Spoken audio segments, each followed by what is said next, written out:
এবার তৃতীয় ব্যক্তি, এই ছেলে বলছে, যুবক ছেলে, আল্লাহ আমার একজন চাচাতো বোন ছিল। কে ছিল? এই যে বয়ফ্রেন্ড গার্লফ্রেন্ড, খালাতো বোন, চাচাতো বোন। এখন তো বিচ্ছিরি অবস্থা। এখন এমন একটা অবস্থা, পশ্চিমা সভ্যতার রিপোর্টগুলো পড়ে দেখি, ভাইও বোনের সাথে জেনা করে না।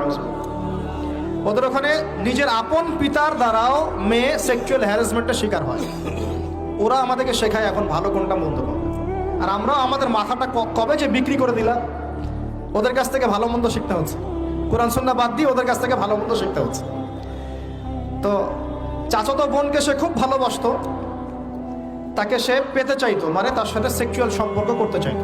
আমাকে 1000 বা 100 স্বর্ণ মুদ্রা দিতে পারো, দিনার, তাহলে আমি তোমার সাথে সেক্স করব, মানে জেনা করবো। নাউজুবিল্লাহ। তো সেই ছেলে অনেক কষ্ট করে এই টাকাগুলো বা এই দিনারগুলো অর্জন করে, কামাই করে, দিন রাত পরিশ্রম করে, ঠিক আপনারা যেমন করছেন না। তো এরপর সে তার স্বর্ণ মুদ্রা দেয়, দিয়ে বলে যে এখন আমাকে আমার কাজ করতে দাও। তখন সেই মেয়ে রাজি হয়। ঠিক যে মুহূর্তে তারা সেক্সুয়াল সম্পর্কটা করবে, ঠিক ওই মুহূর্তেই এই মেয়ে বলে ওঠে, হে আল্লাহর বান্দা, আল্লাহকে ভয় করো। আমি সারা জীবন আমার সতীত্বকে ধরে রেখেছি, কাউকে দেইনি। আমি কারোর সাথে এরকম অন্যায় করি নাই, আমি খারাপ মেয়ে নই। তুমি আমার ইজ্জতটা নষ্ট করো না। কে বলছে কথা? মেয়ে। ওই অবস্থা থেকে কি একটা ছেলের উঠে আসা সম্ভব? এটা কি এতটাই সহজ? এটা কিন্তু সহজ না। সত্যি কথা বলতে এই বিষয়টা কিন্তু এতটাও সহজ না।